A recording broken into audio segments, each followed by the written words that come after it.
କହିଲେ ଅରୁଆ ଚାଉଳ ଚୁନା ଝିଅ ସବୁ ସୁନା ଆଙ୍କର କୁଆଡେ ହଜି ଯାଇଛି ତାଙ୍କ ହଳଦୀ ଗିନା। ତମେ କେମିତି ଜାଣିଲ? ତାଙ୍କ ହଜିଛି ବୋଲି କୁଆଡେ ପେପରରେ ବାହାରିଥିଲା। ଆଚ୍ଛା ଦେବାଶିଷ, ଝିଅ ସୁନ୍ଦର ନା ପୁଅ ସୁନ୍ଦର? ଅବଭିୟସଲି ଝିଅ ସୁନ୍ଦର। ଆଉ ନିଜ ମନକୁ ପ୍ରଶ୍ନ ନିଜେ ପଚାରୁଛନ୍ତି, ଉତ୍ତର ନିଜେ କହୁଛନ୍ତି। ପଚାରିବା ପଚାରିବା ନା, ଆମେ ଆମ ପ୍ରୋଗ୍ରାମ ପଚାରିବା ଭାଇ ପୁଅ ସୁନ୍ଦର ନା ଝିଅ? ପୁଅ। ତମେ ଏକୁଟିଆ କହିଲେ କଣ ହବ? ତେଣୁ ଆମେ ସେ କଥାକୁ ପ୍ରମାଣ କରିବା। ବିନା ପ୍ରମାଣରେ କୌଣସି କାମ ହେଇପାରିବ। ପ୍ରମାଣ ହବାର ଦରକାର ନା। ମୁଁ ଜାଣିବାରେ ଝିଅ ହିଁ ସୁନ୍ଦର। ମୁଁ ଜାଣିବାରେ ପୁଅ ସୁନ୍ଦର। ଆଚ୍ଛା, ପ୍ରମାଣ କରିବାକୁ ହେଲେ ପ୍ରଥମ ବିନା ମ୍ୟାଡାମ ତମେ ମୁଁ ଗୋଟାଏ ଘରେ ଥିଲି। କୋଉଠି? ନେଗେଟିଭ କାହିଁ ନଉଛ?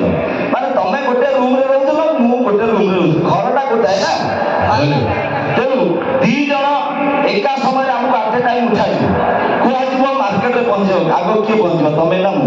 ଝିଅମାନେ ପହଞ୍ଚିବେ। କେମିତି କେମିତି ପହଞ୍ଚିବେ? ଜଷ୍ଟ ପାହାନ୍ତେ ସାଙ୍ଗେ ସାଙ୍ଗେ ପହଞ୍ଚିଲେ ପହଞ୍ଚିଯିବେ। ତମେ ଆମେ ଆମେ କେମିତି ପହଞ୍ଚିବା ଆଗ ମୁଁ କହିଦେଉଛି। କହୁନ। ଆମ ପୁଅ ପିଲା ଯଦି ଲୁଙ୍ଗି ପିନ୍ଧିବୁ ଉଠିବୁ ଚାଲିବୁ, ଯଦି ହାଫ ପ୍ୟାଣ୍ଟ ପିନ୍ଧିବୁ ଉଠିବୁ ଚାଲିବୁ, ଯଦି କିଛି ନ ପିନ୍ଧିଥିବୁ ଘରେ ବଡ ବଡ କଦଳୀ ପତ୍ର ଦିଟା ଅଛି ଆଗରେ ପଛରେ ଦେଇକି ଆମେ ଚାଲିବୁ।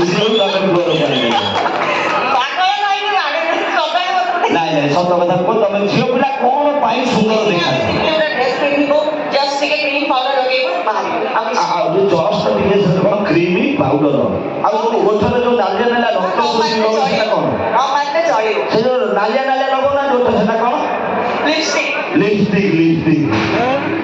ପ୍ରଥମତଃ ଭାଇ ଟିକିଲି ପାଉଡର ସ୍ନେହ ତାର କରୁଛି ଝିଅକୁ ସୁନ୍ଦର। ଟିକିଲି ପାଉଡର ସ୍ନେହ ତାର କରୁଛି ଝିଅକୁ ସୁନ୍ଦର। ସେତକ ନଥିଲେ ବଜାରରେ ନେଲି କେହି ଏମାନେ ଦେଖାଯାଆନ୍ତେ ଯେମିତି ଲଙ୍କା ପୋଡା ମୁହା ବାନ୍ଦର। ସତ କଥା କହିବାକୁ ଗଲେ ସୁନ୍ଦର ଦିଶନ୍ତି ଏଇ ଝିଅମାନେ, ସୁନ୍ଦର ଦିଶନ୍ତି ଏଇ ଝିଅମାନେ। ମୁହଁରେ ମେକଅପ ବୋଲି ମେକଅପ ଛଡେଇ ପାଖରୁ ଦେଖିବ ସବୁ ଗୋଟେ ଗୋଟେ ବୁଢୀ ଛେଳି।